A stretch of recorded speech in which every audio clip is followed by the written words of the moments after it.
dreams, they feel real while we're in them, right? It's only when we wake up that we realize something was actually strange.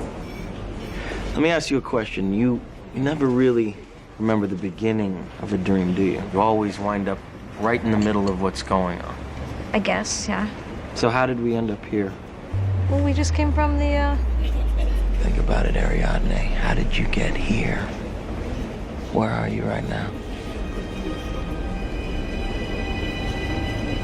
We're dreaming?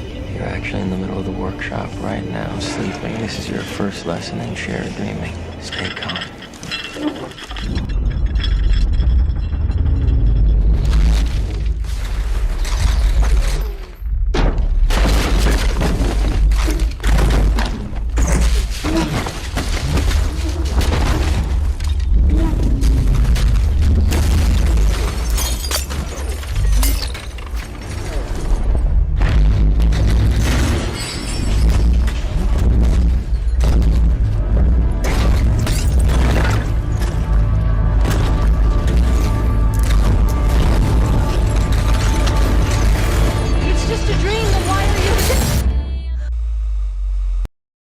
Who is ready for another Flat Earth Friday? How are you doing this evening, brother? I'm great. And again, it's just so interesting that we figured out finally why no one has tried to actually model the spinning, globe Earth. Yeah, go figure. It's not modelable, or if you do try to do it, you'll quickly see the flaws that are in it. So we have a bonanza of models for you all tonight. We've created some new ones, and we're going to be pointing out some things to you. 23.5 degree tilt to the ecliptic. There's a serious problem with it, right, brother? Yeah, so we've been talking about this for a long time, how the due east, due west, sunrise, sunset doesn't work on a spherical globe. Like if you do the geometry, if you stick the stick in the ground and measure the shadow and actually look and understand how this works, we've been saying for a long time that this is a virtual reality proof. Right. So now we figured out, we finally found the globe heliocentric model, dirty little secret. And that's that the tilt destroys their entire theory. But the funny thing is that their entire theory hinges on the tilt. So you don't have seasons. You can't have a 24-hour sun in Antarctica or in the Northern Pole without the supposed tilt, because it's the tilt supposedly towards the sun that allows us to have a 24-hour above the horizon sun, above 65.6, or what is it, 66.5 degrees latitudes? 66.5, yeah. So I just want to quickly point out for everyone that wants to shill against this, when you say that we found out that it's a stereographic virtual reality, the thing is that it's the sunrise and sunset angles, the fact that it's in constant motion. We're tracking it to 100th of a degree per second, and it has it rising, the sun, the luminaries rising from Earth and setting into Earth. That's the proof that we're in a stereographic virtual reality right there. It's not that we need it. It's not that we can just make up anything. It's the fact that you have to be able to explain the reason why the luminaries can rise and set from Earth, because that's what they're doing, unless if they're too far north, like you said, the 66.5 degrees, or south of 66.5 degrees. Everywhere else, the luminaries are rising from Earth and setting into Earth. Yeah, and so the tangent angles and the measurements that you can have to these said luminaries doesn't work with a spherical model, and especially not when you tilt the ecliptic, right? So that's the whole problem, is that they've got the ecliptic tilted. We brought this up to some of the strongest GLERF proponents. We had John Laban on. We've had other characters who we've been talking to about this for a very long time. What you're not going to see, you're not going to see Mick Toon, MC Toon. You're not going to see Fight the Flat Earth. You're not going to see Will Duffy, who's MIA, not even completing the experiment. He spent hundreds of thousands of dollars to go to Antarctica so that he could have, I think it's 15 experiments that they did. What has he done? Put up 3 experiments? We can't even have the debate with MC Toon until they put out all the experiments and their supposed GLERF proofs. So you're not going to see any of these characters in the chat. They're not banned. They're not blocked. You're not going to see them in the comment section. You're going to see them continue to poke holes and to continue to argue against the FLIRF model that they brought out, that we've debunked long before most of them were even on YouTube. Years before MC Toon was here fighting this supposed GLERF versus FLIRF model battle.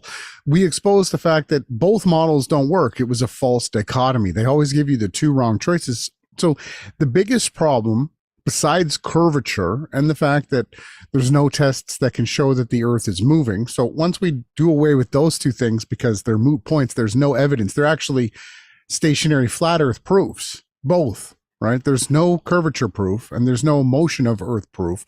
We've got to look at the next test.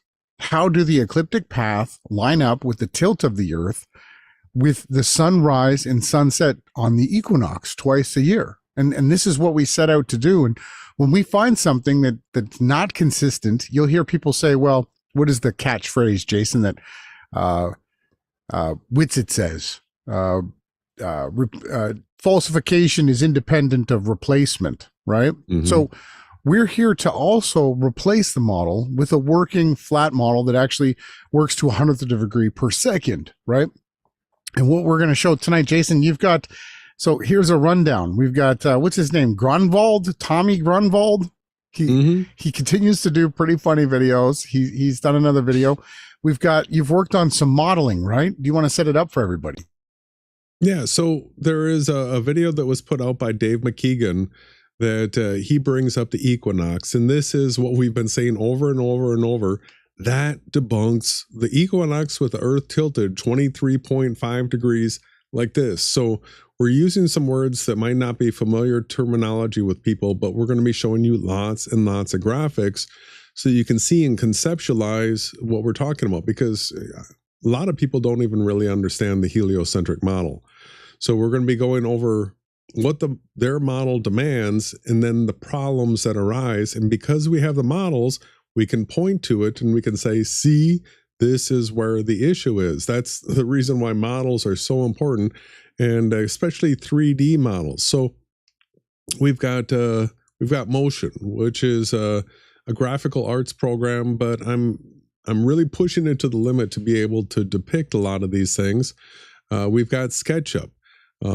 That's a 3D modeling program that we're doing things to scale, where we can actually draw lines and get measurements right off of it because it's being done to scale. You can't do that with any of the heliocentric model. They don't have anything to scale, which means that they don't have any model. It has to be to scale to be a model. And yeah, we've got those things. So all the topics tie together. We've got the 23.5 degree ecliptic tilt, and then we're going to be showing people when you actually draw these things. This is the type of thing that Tommy Grunwald does in SketchUp.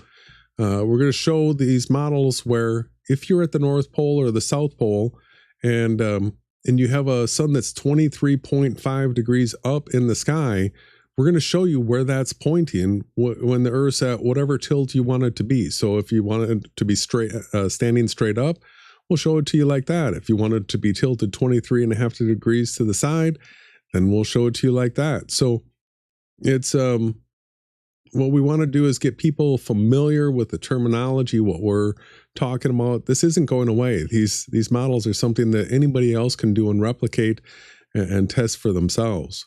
Yeah, so, long before this resurgence of the whole flat Earth debate even happened, back in like 2015, there was a channel called Free Energy who did some decent work, but also, needed to continue with their research to find more and more proofs and cracks and flaws in their model.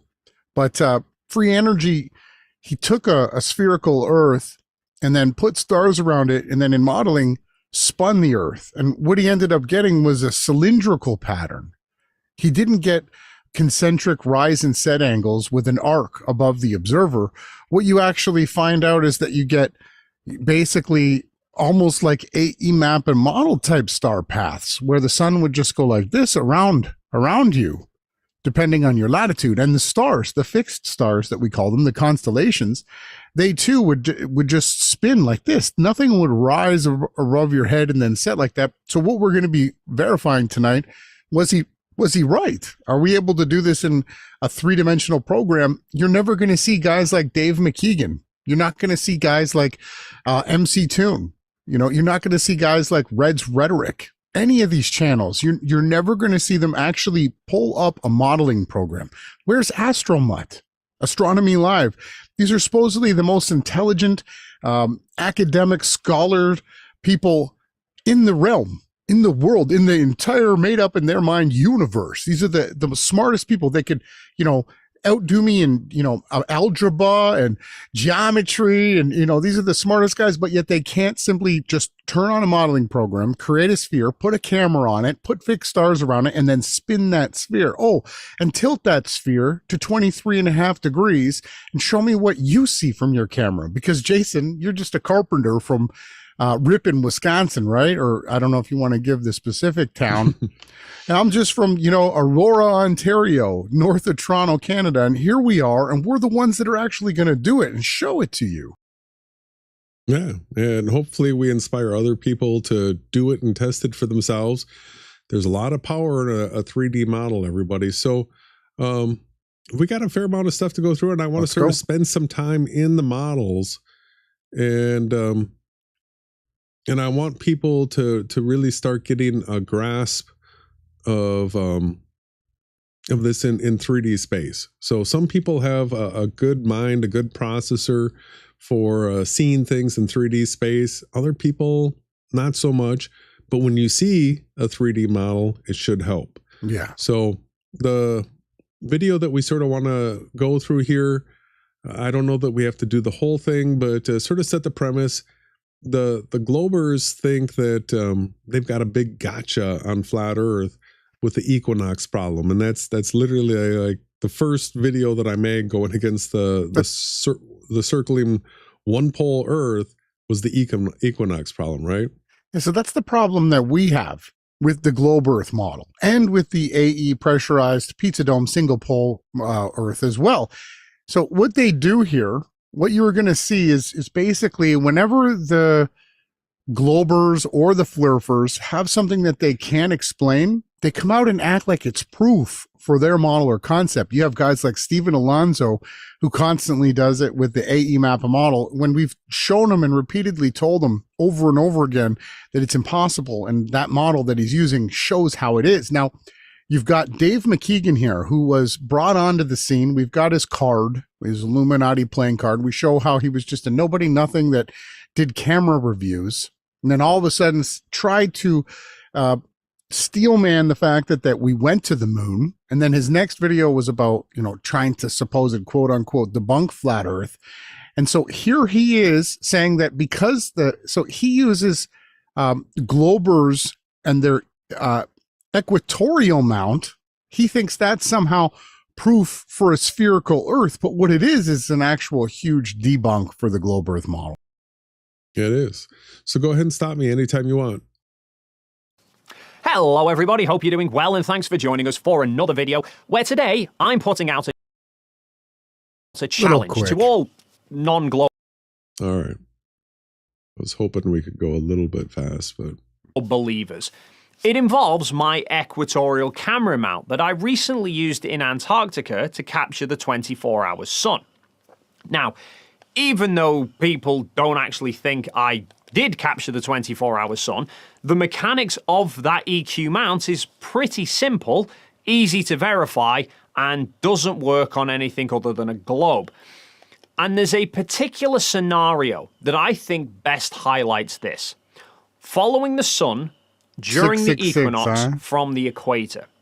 And I've actually posed this scenario to several flat earthers now to see if any of them can explain how it works on anything other than a globe. I posed it in the comment section of one of Flatzoid's streams. Both he and Lift.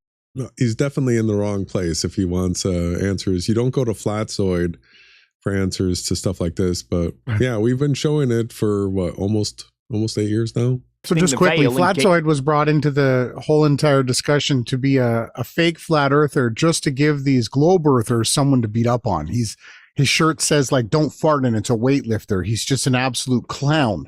And we'll be challenging him to a debate. I'm ready anytime. If anybody else is watching this, please let Flatzoid know that he's been challenged to a biblical cosmological debate. engaged with the conversation back and forth, but both seem to be trying to argue semantics and avoiding actually addressing the topic. Whilst on our trip to Antarctica, I wanted to sit down with the 4 flat earthers who were with us to pose the scenario to them, because all 4 of them had seen firsthand that mount kept my camera. So Jaronism we've been showing for almost 7-8 years now. I literally debunked the AE Mappa model to Jaron 8 years ago. Jason himself literally debunked the AE Mappa model this like a month later to Jaron. We didn't even know each other at the time. Witsit showed up and was brought on because he's an electric universe earther, right? We don't have any idea who the Flat Earth Gang and Lisbeth was. And the photographer is a Hollywood photographer named Jonathan Miranda, who has never been in the Flat Earth movement ever. Again, just like Flatzoid, the 4 characters that they used are there to steel man. So if you know what a straw man argument is, that's where you set up an argument that you can easily take down. It's basically like beating up on a child, right? Or a man beating up on a woman. That's what these clown cowards do. A steel man is when you put up an argument that supports the other side. So Jaron, Witsit, Lisbeth, and Jonathan Miranda have done nothing but steel man. They were selected to help the globe earth side. And of course, they're not going to sit down and talk about this. And when they do, it'll probably be in the documentary how Jaron basically says, yeah, of course, this only works on a glurf, right?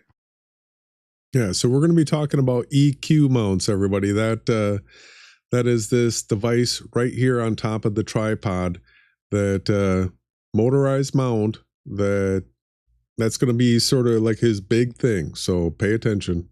Circling around with the sun. So I wanted to build on that by showing them how you set the mount up and how it works, and then put this equinox problem to them to see what they said about it. I'd mentioned about us all sitting down and talking it over a few times already, and each time it seemed to be met with reluctance in a sort of, we'll do it later, but later never comes kind of manner. But credit where credit's due. On our last full day in Antarctica, after we'd finished up at halfway point and we were back at the main camp, Jaron proactively brought the topic up to me and asked me if I'd talk him through it. So I went and grabbed the mount and we sat down together in the dining tent and talked it through. He had no flat earth explanation for it, but then again, after he's seen the 24-hour sun, he's no longer a flat earther. Now, whilst I was we've been explaining how the EQ works, EQ mount works on a flat plane for like 8 years now. Partway through explaining it to Jaron, Lisbeth came in and joined us. So after I'd finished going through it with Jaron, I ran back through it with her. And I also ran through it with Jonathan when we were back at the hotel in Punta Arenas. Neither of them have offered an explanation either, although I've not spoken to either of them since leaving Chile, so who knows. I never got the chance to actually sit down with Austin to explain it to him. Whenever I brought the offer up on the final day in Chile, he queried if I was talking about the equinox. So this guy drives me nuts. I'm sorry, everybody. Him and his neurolinguistic programming and his put you to sleep like his dog is asleep nonsense. He's just coated in hair too. I mean, I hadn't mentioned the equinox at that point to him, so I can only presume that probably Jaron had mentioned it to him. Now, Austin declined to sit down with me, but he did say he had several possible flat earth explanations for it. But as of yet, I'm actually waiting to hear what any of them are. So. And Witsit's gone from the scene now too, right? He's disappeared. Yeah, he's not doing much. I figured I would make this video to put the challenge out there to everyone, because in my mind, this is a straightforward, easily testable scenario that blows a huge hole in any idea of the Earth being anything other than a globe.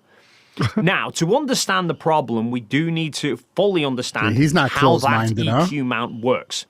This particular model is a Star Adventurer by Skywatcher. It's essentially a dumb mount.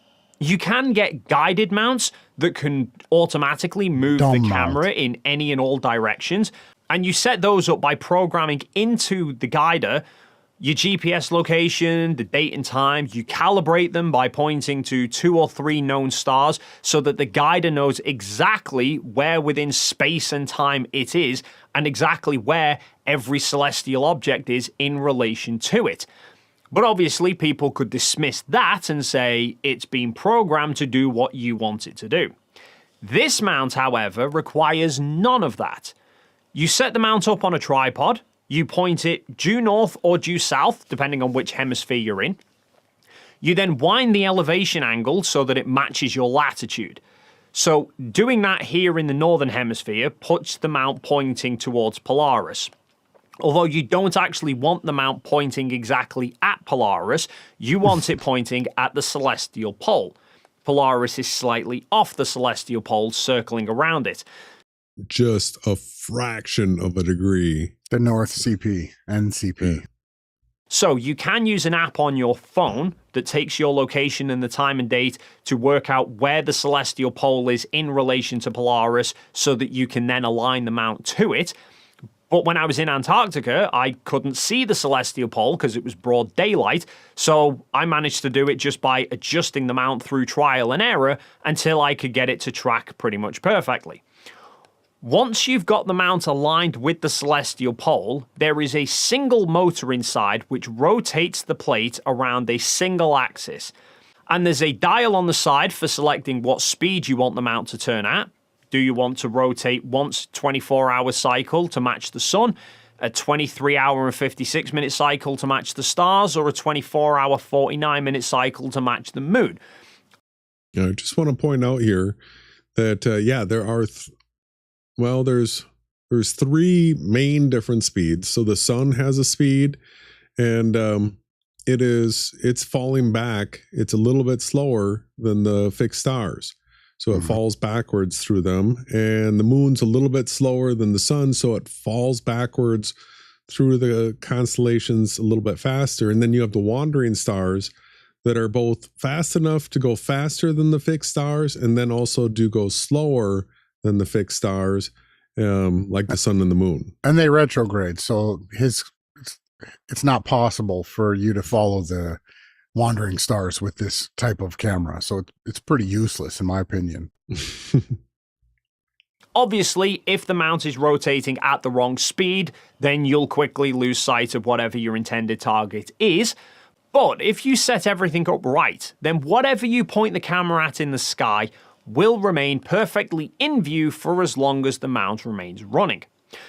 Yeah, see, we're gonna be talking about how this is only a 2-axis gimbal, and you actually need a 3-axis gimbal to properly track the sun for more than like a day, right? So his mount's going to work for like a day, but then after that day, it's going to be off. So a 3-axis gimbal is required to track the sun over the course of a year. Yeah, this isn't even his argument. So a lot of the arguments that you're seeing from this GLERF team are from Red's rhetoric. He's the one that started this, and Wolfie was also another one who was echoing what he said. And they've just hired this Dave McKeegan guy, mainstream science. Remember, David Weiss said that the heliocentric lie is their most important one to keep people asleep for now, so that they can have atheism still rampant throughout the realm. And so what Jason is saying is that in the background there, you can see he's got 2 sphere GLERF models, both actually perpendicular to his desk, which is interesting. Neither one of them are tilted, right?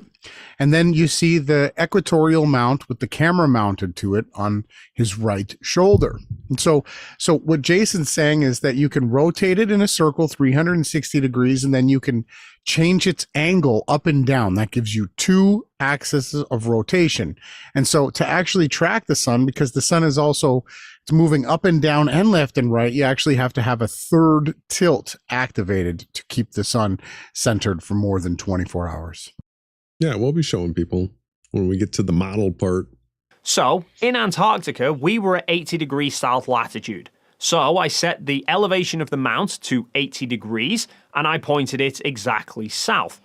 I set the rotation direction to the southern hemisphere, because celestial objects move across the sky in the opposite direction, north versus south. I then set the track speed to solar, and it kept the camera circling around perfectly with the sun for 24 hours. Granted, I wasn't aware of this mount's safety feature that it automatically reverses direction after 360 degrees to avoid cables wrapping around. This is the world's best expert that Will Duffy spent 40,000 United States of American dollars to fly down, and he didn't even know that after 24 hours that his camera was going to reverse so that the cord didn't get tangled. He didn't do an actual observational test before he went there. He didn't set it up in his backyard and hit record and try to do it for a couple of days. That's as dumb as Geronism, who went out and faked an experiment for a documentary and said, well, you know, I didn't think I needed to film it to prove to you guys that I didn't just set it up to debunk flat Earth. I figured that they would be honest and they would give me all the footage. He didn't have his own cameraman there, nor did he practice any of his experiments before the supposed documentary was being filmed. So you're telling me that the smartest glurfer, and when I say glurfer, globe earther in the world, didn't know that his camera had a feature that it stopped its rotation after 24 hours and went the other way so as to not tangle the cord up and somehow destroy or injure the camera somehow? Is that what we're, how is he that stupid?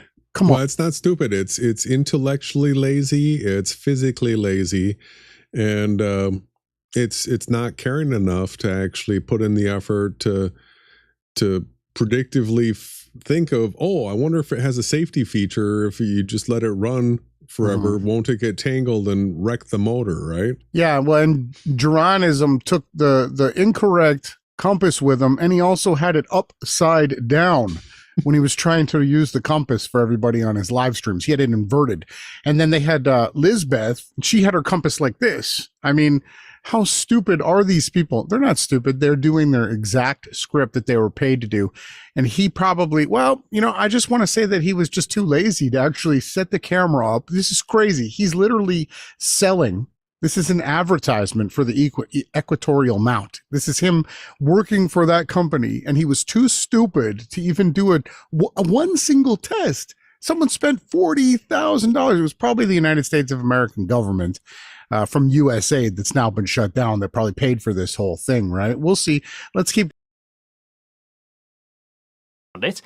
Had I been aware of that, I could have periodically switched the mount off and on again quickly to reset it.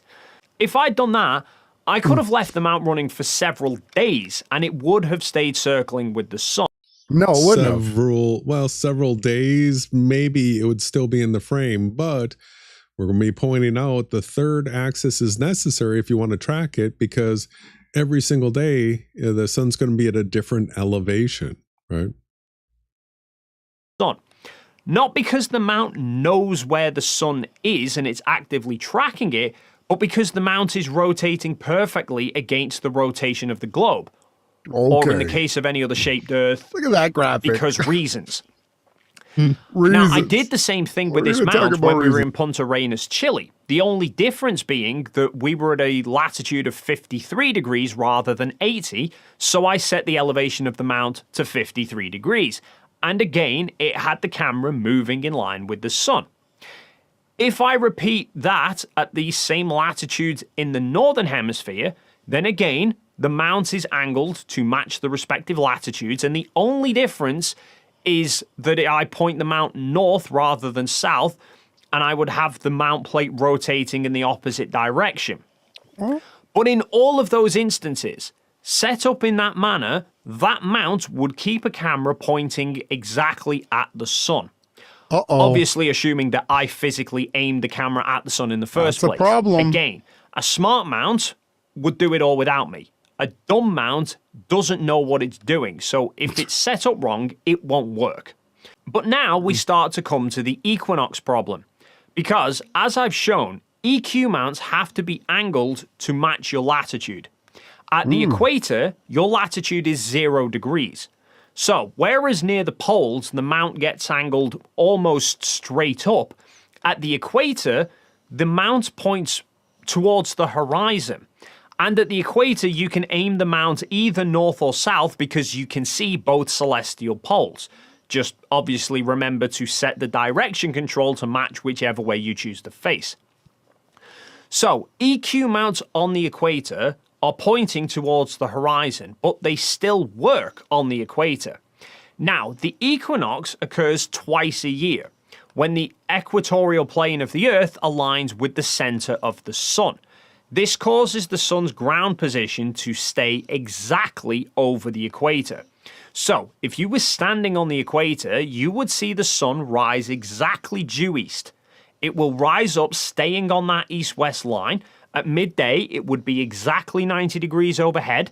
Through the afternoon, it would continue along that same east-west line, and eventually it would set exactly due west. And All right. So that right there is what we're going to be showing does not work with the heliocentric model. And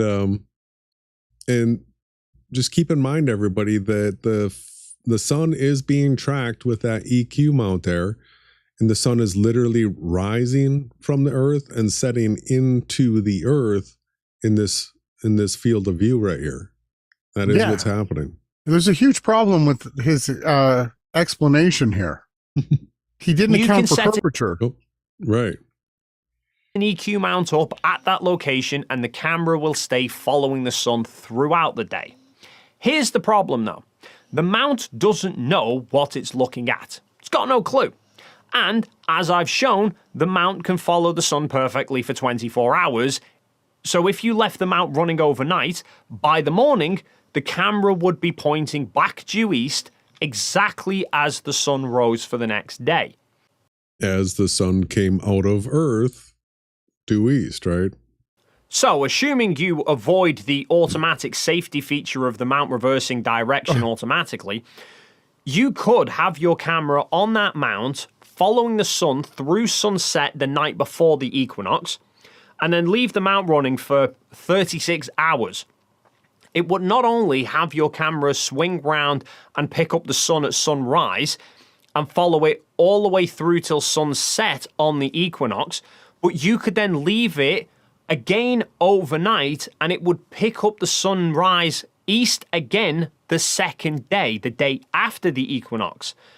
Again, with the mount not actually knowing what it's doing or being able to move the camera in any other direction apart from that single axis that the mounting plate allows for. Right? Yeah, you don't have to be a genius to... The mount keeps the camera pointing perfectly at the sun from sunrise all the way through the sky to sunset. Hello, that's been our point. The sun's rising from Earth, setting into Earth. Around the observer, which is the camera. And leaving it running overnight, it will still be pointing at the sun at sunrise. But during that gap overnight, the camera will be pointing at the ground. Halfway between sunset and sunrise, the camera will literally be pointing 90 degrees straight down. So he's creating a straw man argument. He's going against fake flat earthers, the ones who believe in the AEMAP model, and they say the sun stays up 3,000 miles in the sky. It doesn't rise or set, right? We've vehemently fought against that and exposed how stupid and ridiculous that is, especially the fact that you can have clouds literally in front of and behind the sun and the moon, showing that they're super, super local. And so what he is saying is that you can put that EQ mount there, you can set up your camera, and here we are at the equator, at the equinox, and it's going to rotate. You're going to see the sun. It's going to be 90 degrees overhead. This is going to be a no shadow position because we're at the equator. The sun's going to go down. It's going to set, and he said, and it's going to be under Earth. And yes, this is literally what we have been saying, that the sun is going to continue to follow this exact same path because we're in a virtual reality. And then the sun is going to come up at the horizon again. And this is the way that it was literally designed and built to operate around each one of us. And that EQ mount, so what happens is when you adjust your latitude, this is the path of the sun at all these different latitudes. You just follow the tilt of the ecliptic path, the sun's movement through the sky. And the one thing you don't take into account is curvature and different tangents and angles that you have to compensate for. When you move north or south of the equator, right, it's not just that the tilt changes. You literally have to compensate for that actual curvature. And see, this is the thing. Roads, bridges, water itself levels out once it stops and finds at rest is level and flat. There's never been an experiment that needed to take into account curvature. And now we're talking about the only thing that the glurfers have to verify and to come to the argument table. Will Duffy spent hundreds of thousands of dollars, whether it was USAID that paid for it, we don't know. There's a good chance that it was that department, USAID, that gave him the money to do that through Bob Enyart's CIA endorsements. So what we're telling you is that their experiment that they're using, that Dave McKeegan is now using to state proves the glurf model, doesn't take into account curvature. I want to say that it's really slow. It doesn't take into account curvature. And in actuality, if there was a sphere, Jason, I know you're going to pull up a model soon with the Andrew Marsh all around the sides of the sphere. Mm-hmm. What we need to look at here, and what MC Toon and Will Duffy and Dave McKeegan, they're not going to address anything that we say. They're going to ignore us and act like we don't exist. We're going to get no views. We don't get anybody that shares our content. Nobody's allowed to comment on our content. But Jason, you're not going to bring it up, are you? You're not going to show what I'm trying to explain here. The tangent matters. So when you have a curved, what you want to talk, I'll stop.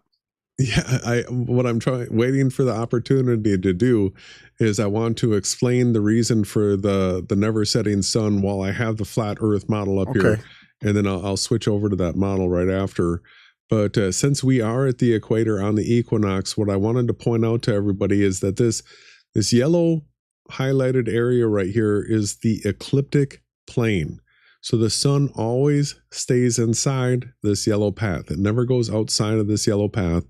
And then what we have is we have 23.5 degrees here to the south and 23.5 degrees here to the north, that based on the day of the year, you'll see that the sun rises from, these are the gates spoken of in the book of Enoch. There's 6 gates up here that they're a little bit hard to see. There's some dotted lines. Go look at the model yourself. And so because we have this 23.5 degrees to either side right here, I want to show everybody that what happens is as we tilt this, all right, you can see that we're going to get to a certain point here where at the one end, all right, one side of it's already below the horizon back here. But at this other end up here, you see that the sun is now above the horizon. So if we adjust our date out here to one of these days, right, now all of a sudden, here we are at 68 degrees south, and we have these days where the sun, because the entire ecliptic plane has tilted, right, that the sun is going to stay above the horizon at a location like this at a certain time of the year. And it's exactly the same in the north. If we go up to the north up here, you'll see that they're going to have no sun for half the year. And then they're going to have these days where well, that's the time. I got to get the date. And I can let you in on a secret as to why it was designed this way. Okay. It was clearly designed this way so that we could have seasons, so that there could be winter and summer and fall and spring, and that we could have different fauna and different things that take place on the earth. There's a reason why there's water in the north, and then you have the icy frost in Antarctica in the south. Everything here is beyond finely tuned. They come up with the cosmological constant, and this is like an unconscionable, unfathomable number. You can't even imagine what the scientists tried to do to come up with the reason for how everything is so perfectly tuned. And then you'll have characters like Red's retarded and Astral Mutt, his dog friend, come out here and think they're the smartest geniuses that ever lived, but yet they don't even believe that anything created the most finely tuned virtual reality that's ever been created in the history of life. It's ridiculous. And then they bring up this. Here you've got the GLERF model that, you know, Geronism, and I say Geron because that's the way that AI pronounces it. It's not a real name. It's made up. Show me the name, the etymology of it. He's just a weirdo. Everything about this guy is creepy. He's disgusting. He's one of the worst characters that have ever existed in the debate between GLERF and FLERF. He is the shill of all shills. And he brings this up and says, of course the globe earth works. He goes, here's the model. And what it is the Andrew Marsh model that works, slapped flat earth on the side of a sphere. You see the plane here, how it's flat? And that has the sun rising from still and setting into earth on this globe. But Jason, take it away, please. This is where I really need, like, Dave McKeegan. I need you to wake up, tune in, pay attention, MC Toon, Fight the Fat Earth, all of these characters. Will Duffy, where is Will Duffy? He just quit. He spent hundreds of thousands of dollars. He hasn't even produced the 15 experiments that he says that every glurfer has to use. Where are you guys? Where's Geronism right now? Where are these people? Why are they ignoring this? Okay, here we go. All of a sudden, Jason, you've hit a button and now Earth is perfectly perpendicular. There's no more ecliptic tilt anymore. Yeah, so let me show you here. So the ecliptic plane is the plane that the sun is supposed to travel. It goes through the constellations that give us our months, right? So everybody's heard of Nissan and all these different Leo and Virgo. So the sun travels through those constellations, and they say an orbit. Here's a program that shows a fixed and stationary sun with absolutely nothing moving or to scale. But what they've done is they've taken the data that we use on a flat plane and, like you said, stuck it on the side of a globe, and they've stood the globe straight up here. But everybody knows that's ever heard of the spaceball model that it's not stood up straight, right? It's tilted at 23.5 degrees. And here you have it, but that's a huge problem with the due east to due west rise and set of a spinning sphere. We're going to get to the modeling program, but what I was trying to point out with the equatorial mount, the most important part that Dave McKeegan is his dirty little secret that he's hiding from you, is the fact that when you move up and down latitude wise on that sphere globe, okay, I need people that understand geometry to get involved in this debate. I know you on the other side of the screen, you're out there and you're academic and you're smart and you understand how things work geometrically. If you zoom in on the GLERF here, the GLERF model, if we look at this, I'd really want people to drill in here with us. I guess once you drill in, it tilts it. It stands it back upright again. That's the big dirty little secret that they got. So let's drill back in. I can't get any closer without here we go. Making it stand straight up.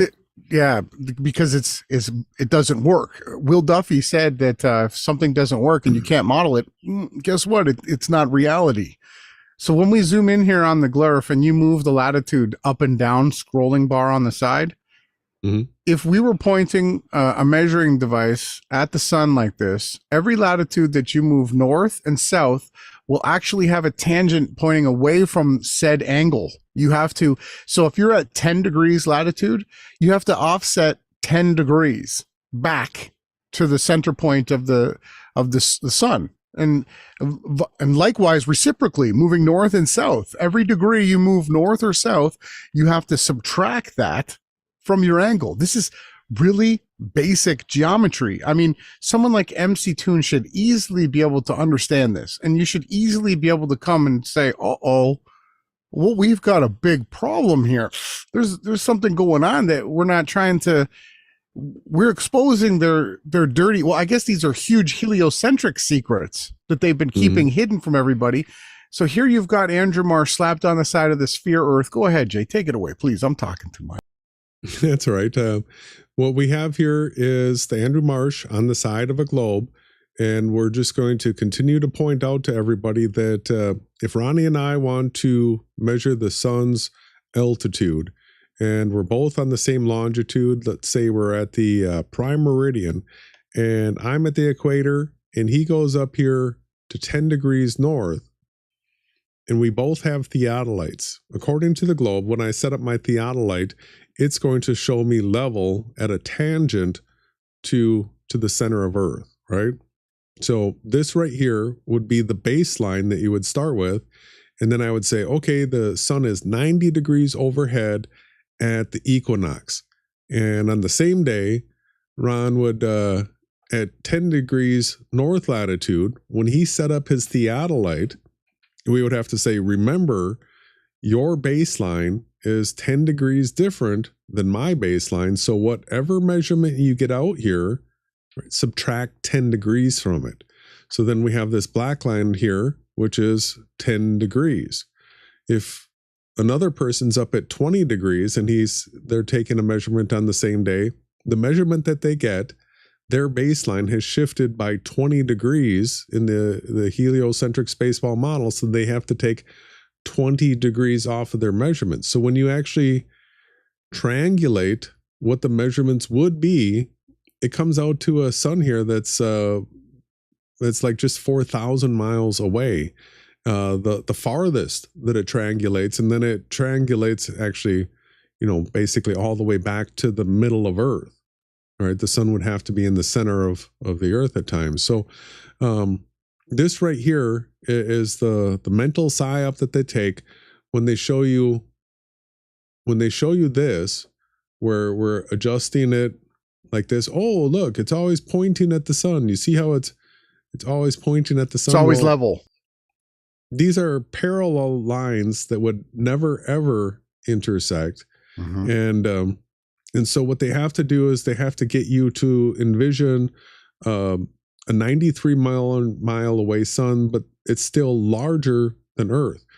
The thing that we're just going to always take it back to is it's a half a degree in the sky. So once you know that it's a half a degree, you can come up with distances and you can come up with sizes of objects. So we have angular resolution rules where angular size is a thing that we can use.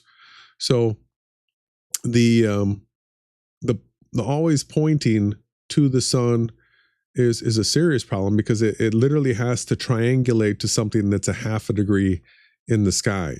And what they do is, as you're adjusting this, they do nothing to account for the fact that the baseline is shifting, because all of these measurements really come from a flat plane like this, where when you adjust it, this right here is what's changing on a flat plane.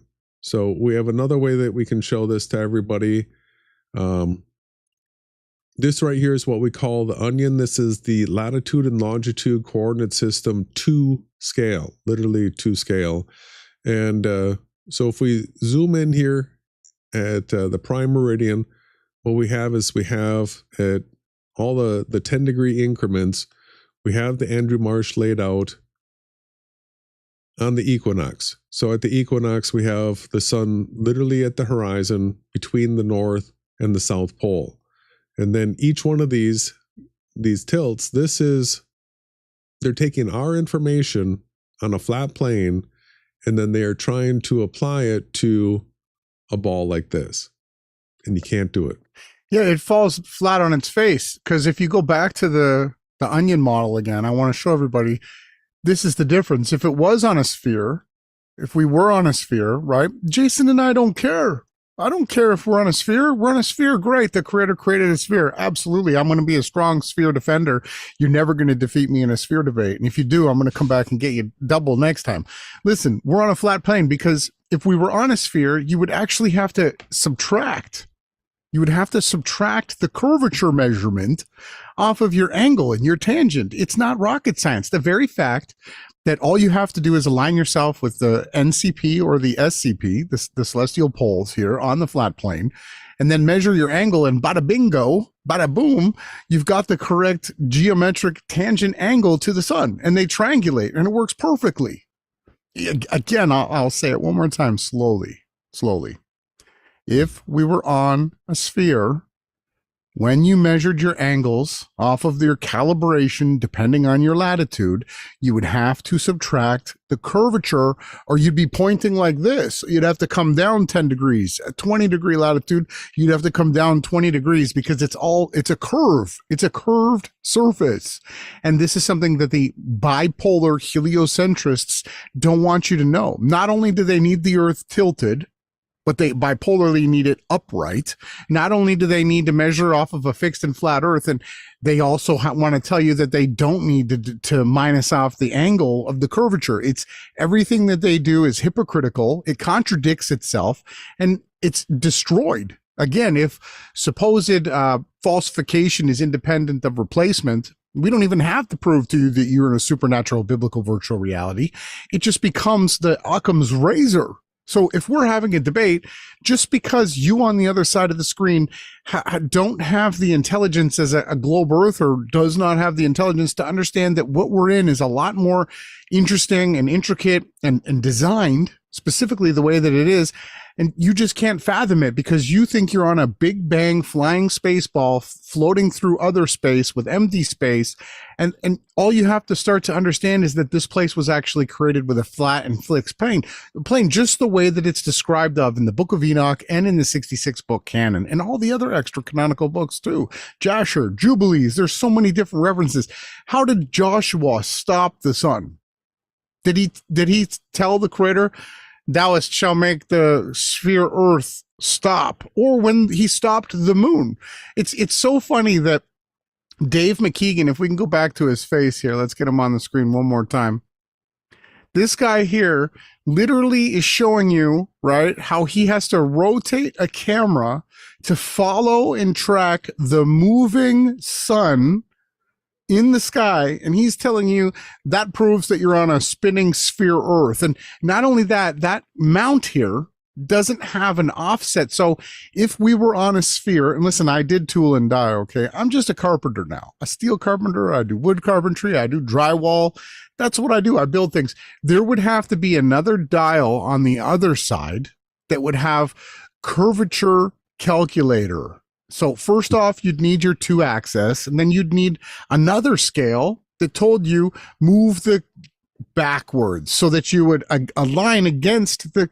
So as you're on a sphere and you go up the sphere, you're pointing higher and higher and higher into the sky, higher and higher and higher, or going down, you're pointing more and more down and down and down into the ground. So you'd have to offset the device that way. So you've got the leading glurfer telling you that you're on a fixed and flat plane, doing measurements of a moving sun. How ridiculous is this? And not one person, not one of these globe earthers can show up here in the chat or in the comment section or even have a conversation with us. They won't even talk to us. That's what kind of a debate we're in. The only debate that the other side is going to talk to us about is if Flatzoid, Fartzoid, they're going to go to these ridiculous shows like Effie Banjo and all these other characters that tell you that you live under a dome and that the sun circles above your head, and they deny the fact that the sun literally rises and sets. I don't know if we're going to go to a song break here, but it just, Jason, how simple is it for someone to understand what I'm saying? Well, we're trying to make it simple. I was thinking now would probably be a good time for us to take a break, and then when we come back, we'll get deeper into the ecliptic path. I just want you to reiterate. Can you please just simplify what I'm saying? Because I don't know if I'm rambling and it's not coming out right. Please just one more time before you leave this topic. This is probably the most important point tonight of what Dave McKeegan has walked into here. Yeah, the baseline changing is something that it's just absolutely intellectually dishonest and wrong and evil that if you take a measurement in one place and then you're expecting it to be 10 degrees different, where's the notation that our baseline has changed by 10 degrees so that we can adjust whatever measurement that we get?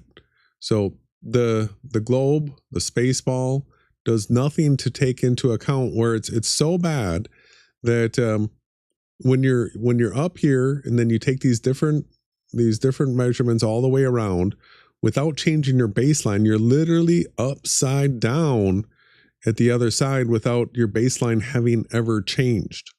That's It's intellectually Well dishonest. said. I like that. All right, let's take a break and then we'll come back and we'll get deeper into the ecliptic plane.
I mean, can we get a little bit of gasoline and a little bit of common sense poured upon the absolute ridiculous, hypocritical, everything that these bipolar sphere earthers do? Okay, can we get more? Again, that was Gasoline, brand new tune performed by Dead Mall. Thank you, Jason. Let's get back into this amazing content that you prepared for tonight. Yeah, so let's talk about that ecliptic plane a little bit. And we're going to use stellarium here. And I'm going to be showing you the North Pole and the South Pole. So I just wanted to show everybody that we are starting at the South Pole. And I want to look up here. And you see this blue grid line? You see how it has a GP, right? So we have the Southern Cross. We have Sigma octans. We've got a little bit of an empty spot here where there's no center star, where Polaris is very close to being like centered at the pole, but we don't have that type of thing down south. But if you watch this thing spin, what we have here is a perfect circular rotation at the north, or this is the South Pole. And we'll take a look at the north. But I want to show everybody here that so if you're just standing facing one direction at the South Pole, this is what's going to be happening. And we can lock on the sun here. And so if you actually wanted to do an EQ mount, like Dave McKeegan's talking about now, what's going to happen is your EQ mount's going to just be turning around like this. All right, we're going in a circle and we're staying locked at the sun. And at its peak, guess how high the sun is going to be above the horizon? 23.5 degrees. Woohoo! That's a win for the truth right there. So I want to point out, what do we see as far as our constellations here? Most people should be familiar with Virgo. Half of the ecliptic plane. Yeah, we've got half of Virgo. We've got Libra. We've got Scorpius. We've got Sagittarius. we got Capricornus, we got Aquarius. Where's the rest of our constellations of the ecliptic, brother? Well, they're north of here. Yeah, so take a look at this, everybody. What we have is half of the ecliptic plane. That red line, let's show everybody. I'm going to spin this by days.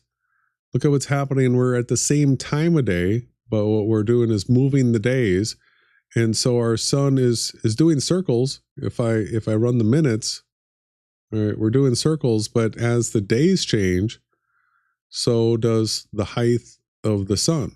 It's lower and lower and lower and lower. And where did the sun go? Well, let's go to the North Pole, see if we can find it. So we'll go as far north as we can. And where are you, sun? Here comes the sun. So here's our minutes. The sun is now above the horizon at the North Pole. And we can see the rest of the constellations. There's Taurus, the Raw, the Bull. Then we got Gemini, the Twins coming in. We've got Aries, Nissan, the Lamb, Cancer, the Crab, or the Sheepfold, Leo, the Lion, and the rest of Virgo, the Virgin, who's in the sky. And all these were created, and this is also biblical. You'll get guys like MC Toon that'll say, the Bible's not scientific. It doesn't explain the sky. Well, it literally states that this is the line that gone out through a whole entire world, and it tells a story. Day after day, night after night, it utters a beautiful, beautiful story. A tapestry was basically designed into this, yet nobody can hear it, but we can all see it, right? Yeah, so let's show everybody that the sun, right, it's for 180 days doing circles at both the North Pole and the South Pole. It's just that for one half of the year, it's going to be above the horizon at the North Pole. The other half, it's going to be above the horizon at the South Pole. But here is the path of the sun in the ecliptic. Here's our constellations that we track the months with. And you only get half in the north, you get half in the south. But what we have here is we're at the North Pole, and we have our celestial pole directly above us. All right, if we spend the day here, here's our North Pole rotation, but the sun is traveling in this red line. That's the ecliptic path. So this right here is impossible, and we want to show you all how it's impossible. And so here we are in Stellarium, and we have that model that we were using where we're showing like the baseline would have to change, right? But here, what I have drawn is the ecliptic plane, where half of the ecliptic plane is in the north and half of the ecliptic plane is in the south. And so the sun, we just saw in Stellarium, for half of the year, it's going to be just in the north, and then the other half just in the south. But this is the path of the sun. You can't have a 90 degrees sunrise, 270 degrees sunset at the equator with the sun up here, right? It's impossible. No, and so here's some other really big issues that come into play. So if we do a zoom in here, we're at the North Pole here, and I've got a circle of sight model. This is to scale, everybody. So the first ring is 10 miles. The second ring is 20 miles. And if we click on this, we can rotate sun around. This is when we get to our section on the locality of the sun. I've got some models to show this, but so this, if this was the South Pole, we could go to the South Pole tool. Jaron thinks he was upside down, so let's go ahead and do this upside down for everybody.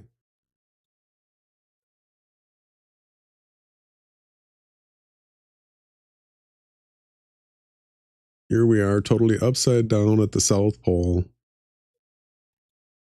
There is no up or down in the heliocentric model, right? Everything is just hypocritical. And here's the same thing where we've got a 15-mile circle of sight. And so Dave McKeegan, they were filming.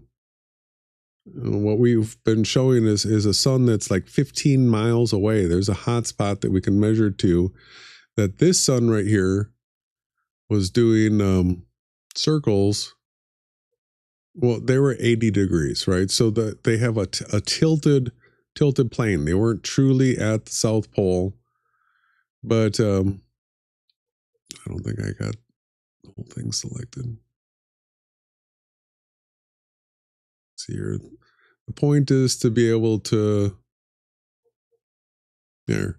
show that what they were filming. You use that 2-axis gimbal, and you are seeing the sun rotate above the horizon here at 23.5 degrees. But there's some serious problems with that. If we were to project a line out here, they're saying 93 million miles away. So here we are at the South Pole, and they're getting measurements of like up to 23.5 degrees that the sun is doing. Up in the sky, up in the sky. It was above their heads. They were looking way up. Jaron was pissed off. Geronism was pissed off that he lost the horizon. The sun went so high and his camera was tracking it that he couldn't see the ground anymore because his camera was pointed so high up into the sky. Okay, that is very crucial for people to understand. Yeah, see, that's 23.5 degrees when you're at the South Pole. That projects up really not in a plane like this, right? So the heliocentric model, let's go ahead and get a little reoriented again. I've got a sun out here someplace. It's just ridiculous. How what we're going to get to, if you don't know, is that if you're underneath on the bottom of a sphere Earth upside down and the sun is way above your head, right? It's going to be way off of somebody else's head on the Tropic of Capricorn. You can't have it. Again, everything is bipolar and hypocritical with every single theory that these glurfers try to come at us with. Yeah, so if you've got a sun out here, you saw the 23.5 degree angle down here. Like it just does not look at that angle. triangulate. Look at the dotted line at the bottom of the model that Jason has, everybody. You're supposed to be, the sun is being measured. Dave McKeegan went there and measured the sun down there. Down there. That line. Look at that dotted line. Okay. Mm-hmm. You don't live on a globe. I'm sorry, everybody. And you know, they're so boastful. They're all haughty. They're all arrogant. I've never seen a more puffed up crew. The whole entire team, Red's Rhetoric, all of them, MC Toon, Fight the Fat Earth, all of these guys. I've never seen a more arrogant crew. Come on, step into the ring. Where are they? Let's go. We want to talk about this. All they're going to do is continue to just go after Fartzoid and Flat Earth Banjo and talk about the AE map model. They're not going to address any of these problems. Continue, please. Yeah, so for half the year, the sun has to be in this ecliptic plane in the north. The other half has to be in this ecliptic plane in the south. And so if I were to take this whole thing and just tilt the whole model so that we get our orbit of the plane flat like most people are familiar with.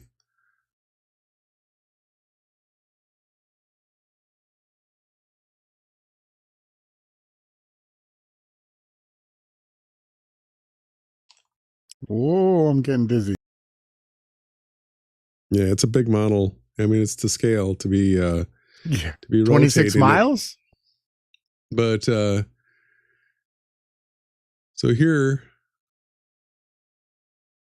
if you have the sun traveling around this orbit around here, like most people have seen with a tilted Earth right here, you're going to clearly see that you can't have a sun that's 23.5 degrees above the horizon where a person right here, it's actually going to have a severe wobble to it. We're going to be showing people that wobble, right? So Yeah. that's a different program. And so here we are in motion, where we can do similar things to what we have in SketchUp. But I want to show everybody what we have is a star field of stars all the way around a globe Earth. And then we have this red ring would be the ecliptic plane, and then we have a sun here. So let's go ahead and start zooming in on this model, because what we can do is we can set camera positions in here. And we can take a look at stuff we can't really quite do in SketchUp. But Yeah, this shows why perfect either. Andrew Marsh has to snap his globe perpendicular to do it with the. This is why we're going to show you. Yeah, so here we have a sun in the ecliptic plane that we can rotate the sun around here, and this is what we were showing. This is the sun moving through the constellations, right? That's right. Because it's at a 23.5 degree tilt to the Earth. Now, I do have a camera set up in here that I want to show you all. So let's go ahead and get things lined up a little bit. I'm going to bring the sun around a little bit further to about here. That should be interesting, everybody. And so this right here, I want to show you that I have a camera that I can adjust. It's on a pivot from the center of Earth, and it's right out at the surface of the sphere. So we're going to be able to look from this position. So I have 0 at the equator, and I can go up to 90 degrees overhead. But let's go ahead and set it sort of like for our area around 30 degrees. And then we can spin the whole Earth, and that does spin the camera as well. And so now if I switch over to the camera. So hold on, I want to set this up, everybody. So if we lived on a spinning sphere and the sun was on an ecliptic plane around us, moving through the constellations, this is what we would actually expect to see. This is a model created with the curvature, with the tilt, with the sun's position in the sky. And here we go. And I want everybody at home that's tuned in here, is this what you see happening in your sky? Yeah, so let's go ahead and rotate this now. And no, I got to go the other direction. So here comes, let's watch the stars up in the sky.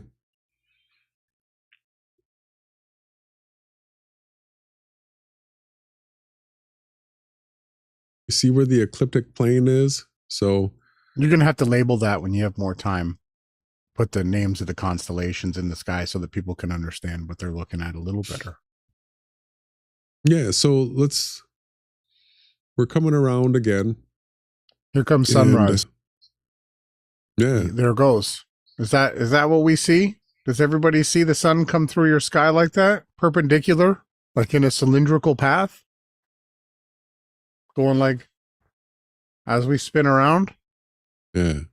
Let's go back and have everybody get the perspective on what it was that we were just seeing there. So I'm going to turn this a little bit. We have an Earth that the Earth is, the poles are straight up like this. We have a 23.5 degree ecliptic plane tilt. Our sun can rotate around here like it does throughout the year, throughout the ecliptic plane. But we can also rotate the Earth and the camera. And then that will show you the way the stars would be rotating. There's your sunrise, everybody. It came in on the left side of your screen in the middle of your horizon. In the middle of the sky, the sun just appeared. It rose through the center of our vision. And here, as you can see, as the curvature of the Earth, tilted, wobbling spin of the Earth moves along, here comes sunset. And as you can see, this is absolutely the most ridiculous, unrealistic. It doesn't match anything that we observe. Now, anyone that's intellectually honest has to come to the table and think, oh no, this whole GLIRF model, we got a problem. There's something not right here. Jason, you weren't trying to set this up to fail. You set this up with the actual parameters that a globe model would be needed. That's it. And if it was worked, if all of a sudden we get the rise and set angles, the due east, due west on the equinox twice a year, oh, well, unfortunately, sometimes in life, like Jaron said, you get things wrong. We would have to become globe earthers again. But what happens when you model it up? It's completely, it's the most irrational, impossible, unattainable. It's the most ridiculously stupid, unrealistic model of the sun moving around, of the Earth rotating you'd ever seen. Nobody has ever seen this. You know why no one's ever modeled this, everybody that's tuning in right now? Here's the dirty little globe secret, is it doesn't work. It fails. And what has Will Duffy been saying? Once you know the truth will set you free. And if you can't model something, it doesn't exist. Yeah, so I did the North Pole. If we come down to the equator, and then we do our rotation. All right, so I'll make videos out of this where you'll get to see what the camera does without any sort of glitch. It'll be a full regular video, but this is not the way we see the stars. So the geocentric model that has a star field around Earth with Earth spinning, that's the only thing that's even relatively close. Because if we go back to stellarium, notice that as the sky rotates, the fixed stars absolutely never change. So we have this rotation in the north, and if we go to the South Pole,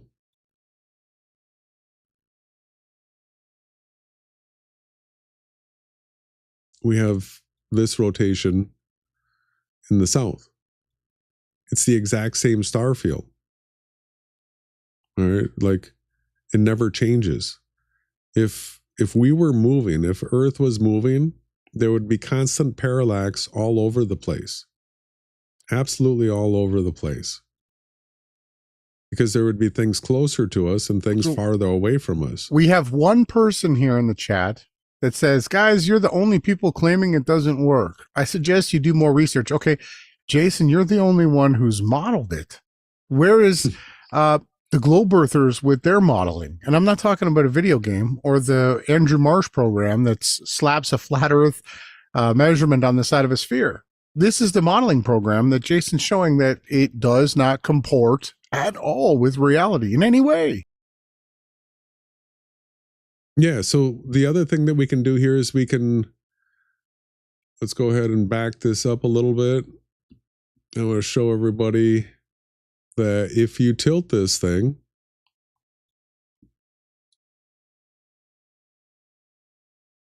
like this, it becomes really easy to see that you could never have 90-degree east and 270-degree west sunrises and sunsets anywhere. And yet it works everywhere on the actual reality that we're in.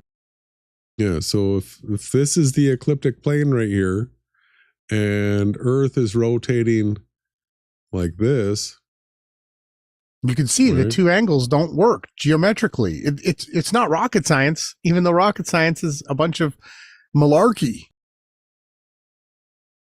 Come on, where we only have one person saying, nah, no, you don't. Where are the intellectually academic scholars? Where is Dave McKeegan? I guess they're sleeping if he's in England. Where's Red's retarded? Where are you guys? This is your time to chime in. Why aren't you wanting to join the call and show us your model and say, no, this is how you do it. This is wrong. Come on, please. All I hear is crickets. Or, I mean, cicadas, thankfully. Yeah, so you can't have both, right? What they need to have in the the globe model is they need to have it standing straight up, but then they also need to have it at a 23.5 degree tilt for So now you have it on the solstice, right? This is where you actually would have a due east, due west sunrise and sunset at the equator twice a year. And this is when Will Duffy was in Antarctica. And he could have validated this if someone had been at the equator for his team. But I guess USAID only paid for that part of the scam. See, the problem is that they had, they were supposedly at the bottom of the ball, Upside down. And the measurement is 23.5 degrees Up in the sky, which we're saying up in the sky, not down. When you stand it, do you like see the difference, everybody, what Jason's pointing out here? They were measuring up in the sky, not down. And then what they did is they just added the light over here, like it's now all of a sudden, the sun's down there. It's there, yeah. It's not. Oh, now it's down there. Yeah, but remember, at this time of the year, the sun is also directly over Capricorn. All right, so none of that triangulates. It absolutely does not. And what does Will Duffy say when you can't triangulate? When it doesn't, you can't model it. When you can't come up with any evidence for it, it does not exist. And the truth will set you free. Absolutely. So we're going on to the next modeling program, or do you want to do a song break? We're at 9:23. Yeah, let's do the song break, and when we come back, we'll get into the shadows, the local sun.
And that was Vacant, like Geronism's brain, performed by Oversized like their ego. Thanks for everyone tuning in again. We take the power back from the mainstream media and the mainstream fake scientists like Ridiculous, Reds Retarded, and Dave Dummy McKeegan. Moving on now, we've got Tommy Grun. I don't even know how to say his name. I don't want to get it wrong, but this is pretty good. Look, he's got his globe Earth. His globe Earth is tilted. Look, he's got tilted. And he's I guess he's looking into angular resolution. And you know what's interesting, Tommy? The character here that's looking across your sphere, how come the observation that he's looking at is also tilted away, which has never been observed anywhere in this reality, including the world record, which is Mount Everest, filmed from Kathmandu, which is 120 miles? How come Mount Everest isn't tilted, Tommy? Great questions. So Tommy does SketchUp modeling. And we brought him up because he was the only spaceballer to actually create a model of the prediction of the final experiment. And so we covered him, and he made a response video. And I think we'll go through this pretty quickly, but let's get it out there. As before, when Peter here made me aware he's got his pyramid obelisk thing. To make a video of my models. Predicting the final experiment. You're the one who believes you came from monkeys, bro. Nice why try. You choose to show them as gorillas, baby gorillas? Well, we're babies, huh? Here's why. I'm not going to go into details about how they comment about still my whining models about this video. That's not irrelevant with this one. But he doesn't want to talk about that. There's something fishy going around with these comments here. It says 11 here. And he's just mad because we got hair. Let's be honest. My comment. First of all, damn, this is a lot. But he can't even read it. One thing too much for him. I need to point out is this one. Is this one right here? Build me a house in Stellarium, you jackass. Do it. Okay, so maybe we don't agree on everything. But we don't. Hopefully he got the joke. Stellarium is not something that you 3D model with. So he had made a video where he was trying to 3D model the path of the sun at the final experiment location in Union Glacier, and he said he didn't use Stellarium. He doesn't do that. You have to use Stellarium to get the data to be able to make the 3D model. So like you can't. Stellarium is not a 3D modeling program. It's a 3D model that it shows the data to you, and then you can make your own version of it if you want. Just this. Build me a house in Stellarium, you jackass. Ooh, that's why there are baby gorillas. He probably just bruised himself. I pointed out to him that that's really Christian of you. Christian? A bit this more. Guy's not a Christian. He's telling you how a Christian You're more than be. welcome to make a model in SketchUp. He is also someone who uses SketchUp. That's why I and other programs. Observe height, 71 feet, distance 42.3 miles, target 1,066 feet. So his whole thing is he wants me to make a model for him when he actually knows how to 3D model. That's ridiculous. And so the nice thing is he really, in the end, he sort of accepts what we're saying. Check this out. So this stream with the models were just before Christmas, 21st of December, I think. And after that, he has had a lot more of videos. 2 hours, almost 3, 2.5, almost 2. I calculated, put them together, is 23 hours of videos of streaming since then. And I'm not bothered about going through all of them to see if he made a model or not.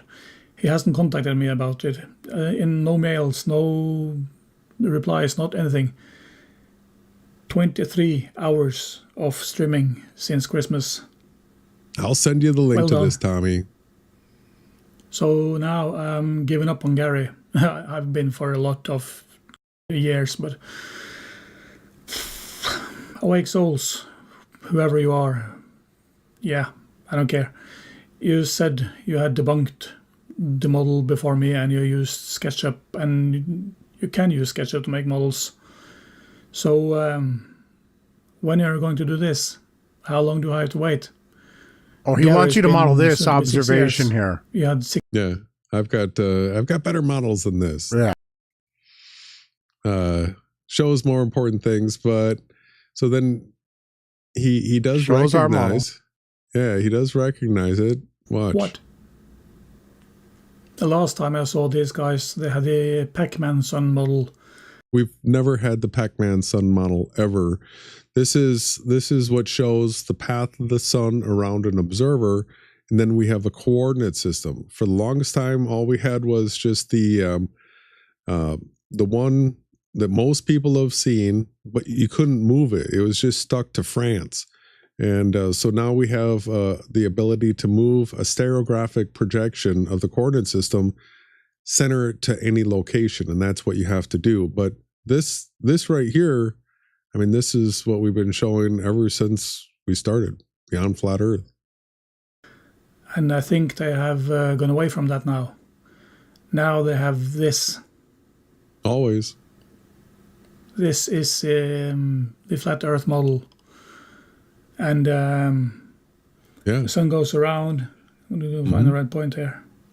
Remember Dave McKeegan? He set up his 2-axis gimbal, and it just tracks like this. This would be like a view in Punta Arenas, right? Perfectly proved our model for us without having to compensate for curvature. Yeah, that's what this is. It's Punta Arenas. Here's the path. Amazing. Everything matches exactly. Here the sun have gates. So the sun comes from this gate and this gate there. There are 6 gates going around here. So the On sun west is just and 6 gates on the going east. around, and I guess it's dark all the time somewhere on the Earth. All the way. No, it's really easy to see. It's really easy to see. You can see that as you change your latitude. Let's get our latitude. Right, this is the way the path of the sun around you changes. And let's go ahead and stop this. And if we change our longitude, what it does is it just changes. Let's just changes like this. Latitude changes like this. Longitude just has to do with the timing of when the sun rises and when the sun sets. Gives you your hours and minutes of daylight, twilight times, all that kind of stuff. Accurate to 100th of a degree per second. Yeah, whatever. This is their new model with Not gates. Not 1, 2, 3, 4, 5, So 6 Enoch gates. wrote it like 5,000 years ago, right? Yeah, so he's trying to mock the Bible, mock Enoch, holy book. Huh? Yeah, we're going to see how that works out for you, Tommy. This is the answer to everything. It's just the... He Did you see agrees. that? He did. Wow, He said it. It's 2 thumbs up. This is the answer to everything. All right. Good. Got it. He got it. Wow. So let's do some fun modeling.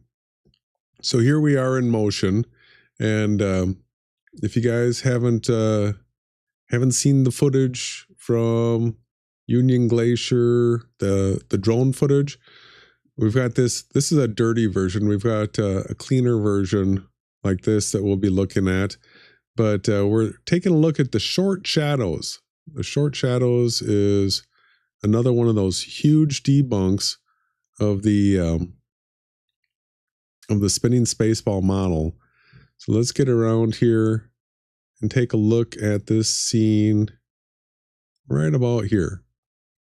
All right, so this is looking sort of southwest, and we've got really short shadows over here, and then as you get farther and farther away, you'll see that shadows get longer and longer. So here's here's at the beginning of that circle where now as we're looking to the southeast, we're getting longer and longer shadows around here. Or when we're looking northeast, we've got the long shadows over here. And as we come around, they're getting shorter and shorter until we get to, we're looking at the sun, and then the things that are closest to the sun, the shadow's almost gone. And so No shadow. when we model up a scene like this, here I am on a flat plane where what I've done is taken a picture of the Union Glacier camp, a top-down picture, and we're on top of it. And we actually have a light source here in the modeling program that is casting shadows. So I used the text and just wrote mountains. This is the hotspot mountain over here. Over here is Mount Rossman. Let's go ahead and give everybody a little bit of an orientation to this area. This is your west. This is south. This is north. The red line coming this way is to the east. And if we start moving the sun around here, you're going to see exactly what was taking place with the footage that is coming from all these guys when their camera's spinning around on that mount. And I also want to show that I actually do have this modeled up where the sun is at the correct tilt as well. So it is the highest in the north, and it comes around and it actually gets to the 13.5 degrees, right? This is the actual measurements that come from the Andrew Marsh program. And so we can take a look at this from all different angles and see that the shadows, the footage that we got back is actually showing a sun that is rotating around an observer down here at approximately 15 miles in this situation. And so you can sit here and watch the shadows, how they get short as the sun comes around and is over them. And the farthest shadows are the shadows that are out here and away. So this is our model right here. This is the close and local sun, where the measurement that you get, like you set up your theodolite and it says 13.5 degrees when you're pointed this direction. Somebody in the chat saying that we're validating Banjo. No, Banjo, and okay, for someone to actually fake this, it is absolutely the most ridiculous thing that anyone could ever say. Okay, the amount of money and they don't have a light source anywhere near close enough to even begin to try to fake this. Funny enough that you said that. I'm not going to ban you from the channel yet, but it's pretty funny that you said. Yeah. So here is what our model shows. That's the close and local sun going around an observer. This has got the correct elevations. And let's go out here and take a closer look. Show everybody what we're looking at. Here are the mountains out by that hot spot. And you can see that this shadow coming off of the letters right here. Watch as it goes by here, how these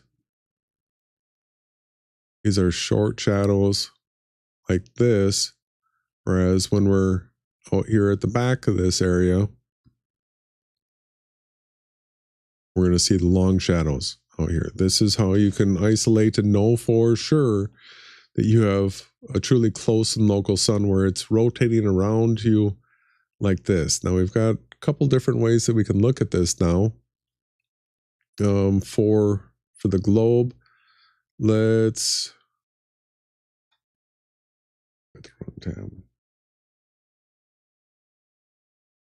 So this is Union Glacier. Let's take a look at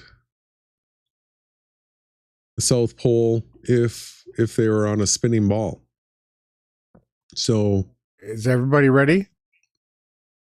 yeah, so if you're out here on a spinning ball, this is them down at the South Pole.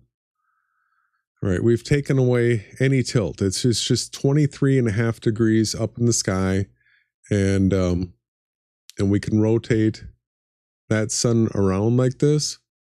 Let's go ahead and get our orientation here. And so this is if the sun is 23.5 degrees up in the sky at the South Pole. This is the type of shadows that would be cast. All right, so if it is a close and local sun on a ball. But let's go ahead and do this lower at the horizon so that if you were at the South Pole and you're on a spinning ball here and the sun is like 1, 2, 3, 4, 5 degrees above the horizon here. If I hit play here, you're going to see that on a spinning ball, if this is a Huge hard shadows. light casting shadows, they would be extremely long. Like, so if you had a South Pole, that shadow would be just like going forever. This is the way shadows would work if you were on a spinning ball and the sun was just like a hard light that is just shining above the horizon. You would have always huge, long shadows. And all of this can be demonstrated at any elevation. So if we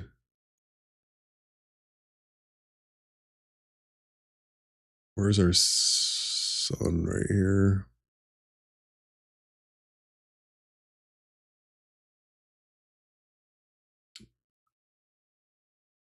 Well, this, yeah, here it is. This is 1 degree high. So I can adjust this. So if you're at the South Pole, remember at the equinox, it starts coming above the horizon. This would all be long, long, long shadows. And we've already demonstrated that when you look at the footage, there is no shadows cast from the sun until it's more than 3 degrees above the horizon. And so it's just another factor that we can show everybody. This only works in the stereographic biblical virtual reality. It only works that way. Absolutely. So here are your long shadows that you would get if you were on a spinning ball. But what they were seeing, remember what they were seeing is the sun high in the sky. Let's go ahead and straighten this back up.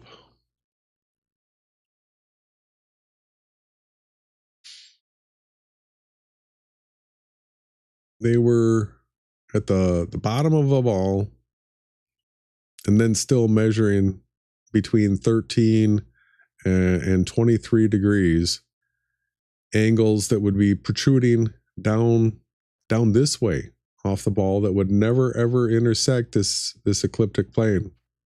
Right? And then this all has to be spinning like this at the same time. And that would create a huge wobble. It's ridiculous. As you can see from the camera on the lower right position of the observation here, this is not what we observe ever. No one has ever observed anything to do with the spinning sphere Earth with a tilted ecliptic plane of a sun, ever. Mm-hmm. And then another way to visualize that is in the SketchUp at the very top here.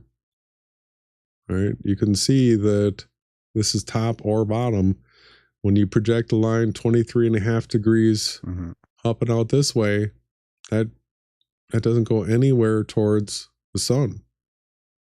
Nowhere. And then you have to, your ecliptic plane is tilted at the 23.5 degrees too. So this is what we really need to make sure that everybody on the other side of the screen understands. If you're at reciprocally on the poles of a sphere Earth and you're measuring up into the sky above your horizon, nowhere else going down the curve will also have that same angle to the sun ever, nor could it work. So if the Earth was spinning and the sun was there, and you take out a compass and you measure on one side of that 90 degrees and you spin around and you measure the other side at 270, right? There's no way that on a tilted spinning sphere that you would actually have those numbers. As Jason's got it here, it's completely I don't know if there's a more simple way that we could explain this, but we're going to continue to try. This is great, Jason. I love what you've done with these models.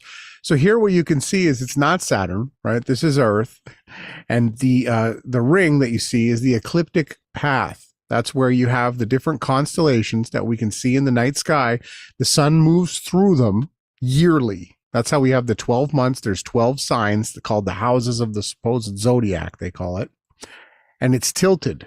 And they say that the Earth is tilted, and that's how you can have a 24-hour sun in the top and the bottom of this thing, because supposedly it's tilted towards the sun when you have the top of the Earth, and then it's tilted away at the top and closer at the bottom when you have the southern half of the sphere Earth supposedly in daylight. None of this works or models to anything that's observable. As you can see here, as Jason turns the Earth with the camera on, you can see the sun just pops into the side of your horizon. It would be in the sky. We would see a sun as we were turning.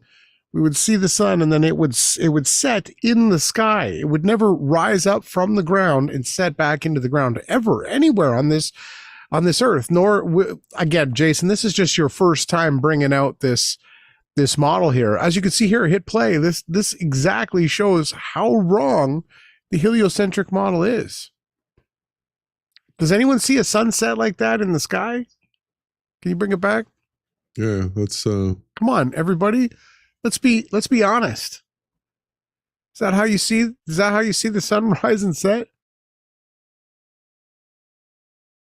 It's not. It's clownery. It's jackassery. It's ridiculous. It's retarded. Red's retarded. Where are you? Where is Astromont? They want to do triangulation. One wants to drive 3,000 miles away and say that, because of the shift in the angle of the star, we can now measure to the distance of the moon and the sun, and they're just going to do math and magic, but they can't even look at simple observations of how their own model is broken. So here's a change of the day right here. Right, so I'm moving the sun through the ecliptic plane right here, and then I'll hit play. Right, there's 3D modeling showing what type of view you would actually get. Here comes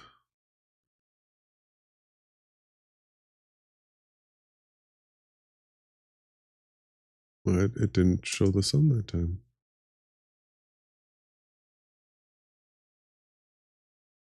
But like Ron was saying, if you watch your star patterns out here, this is not the rotation of the stars in your sky. That's not what we see. You got to put the label on there. We got to put the constellation names so that you can understand exactly what you're saying. Again, we're just tonight was just dipping our feet in the water, up to the ankle a little bit. We're not completely getting fully immersed in here. We're just showing everybody just the basics on how this doesn't work. And there's a reason why MC Toon and Fight the Fat Earth and all of these Reds Retardeds and these Astromutts, there's a reason why they haven't done this, why they're not showing you this, right? The reason why is this because the dirty little secret is that the heliocentric glyph model is a joke. It fails. It fails pathetically.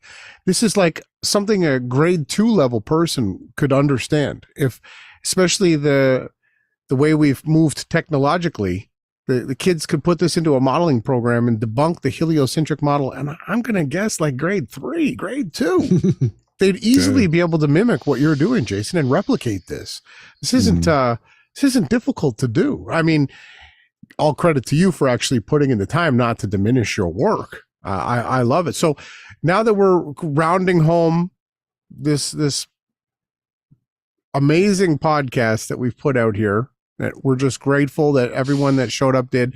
Let's just do a quick recap. Let's go back to Dave McKeegan. So he said that this mount here only works on a sphere Earth, right? Only, he said. So he's the most close-minded, daft, nonsense, ridiculous liar out here. This thing here should have curvature calculator reduction scales. It should have an offset that you have to adjust due to the fact that you're moving on a curved surface up or down laterally. You can't just set your tilt dependent on a flat plane. Yeah. So the reason why that works is because this is the way the path of the sun works on a flat plane. All right. Perfectly.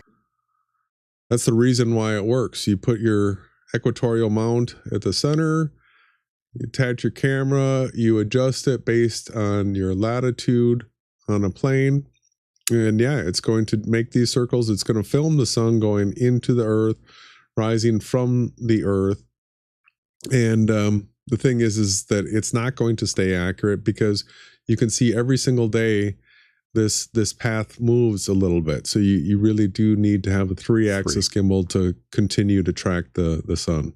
Okay, so that's this part. And nowhere on a sphere Earth could you have the sun rise due east and set due west twice of the year.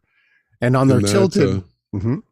That comes from this issue right here, where you can see that, let's get to our...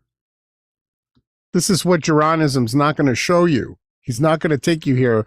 He hasn't once exited out of his upright view when he demonstrates this in his flurf glurf presentations now. Jason's got it right here.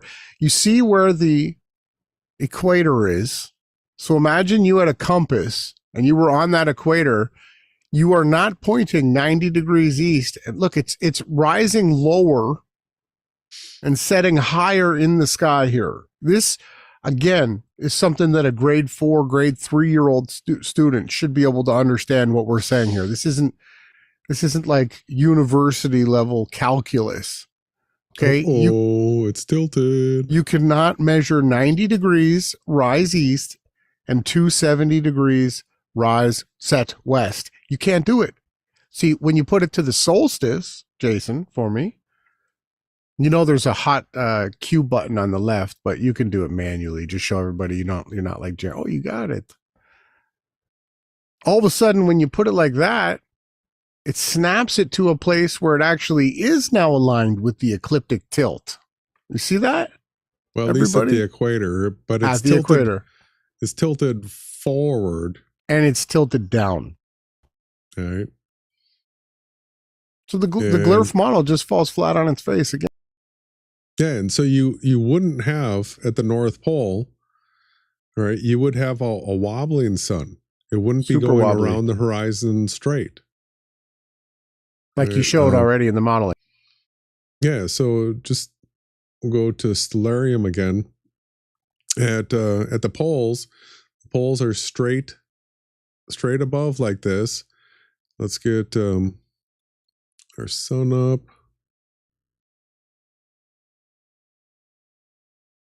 Get locked on it. And now you can see that the only thing that's happening is it's going up in elevation here. Not wobbling. But not wobbling. Which means that the sun is, oops, got the whole window.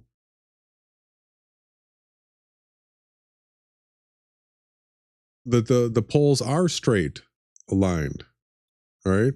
Because the sun's not wobbling. Yet here's your ecliptic plane. They show you right in plain sight the debunks of it. I gotta lock onto again.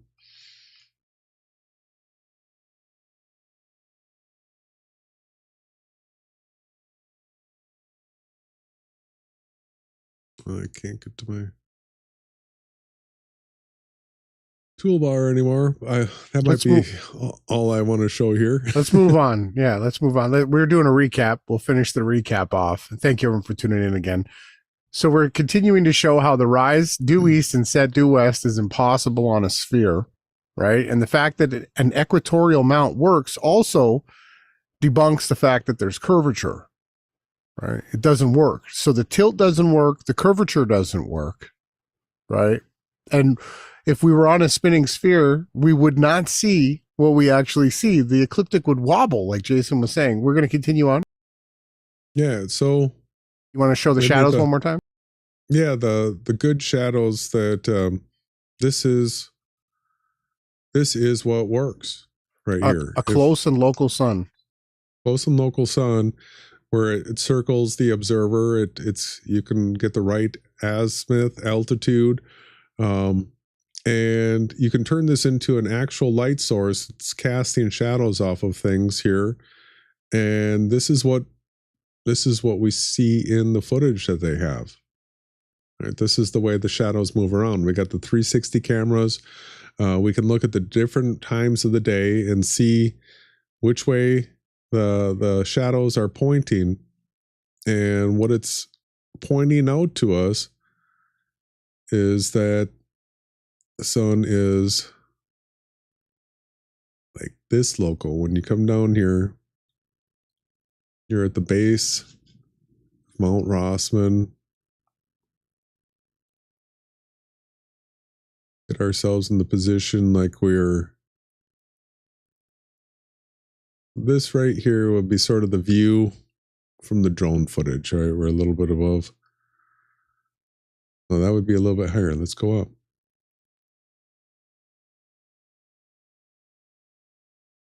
All right, so here's that type of view, and we've shown how the Mount Rossman shadow comes across the Union Glacier camp, and so you see this, and then let's go to the drone footage. So this is like one moment in time, whatever his length of flight was, maybe about 20 minutes or so. You just get the capture of these shadows at this moment. But we've got all the time-lapse footage and stuff like that where you can take a look. And yeah, the shadows literally are pointing to the sun.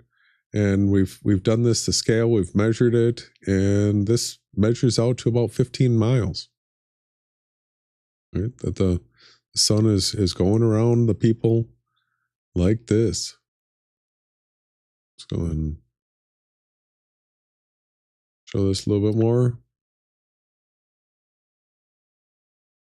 Here's those hotspot mountains out there. And we can stop it and we can come over, take a look.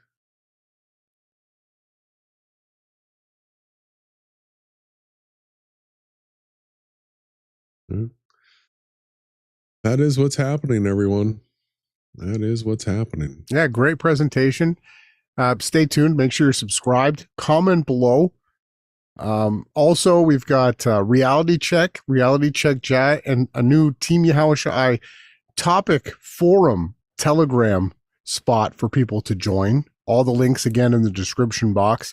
And there's you can comment on this content over there. You can do it on Reality Check Chat, or you can go to the Team Yahawashai group and comment too. We're looking for people to get involved, and we're actually going to be looking for participation. And if people aren't participating, they're not going to be in those groups for very much longer. But we'll be getting into that at another point.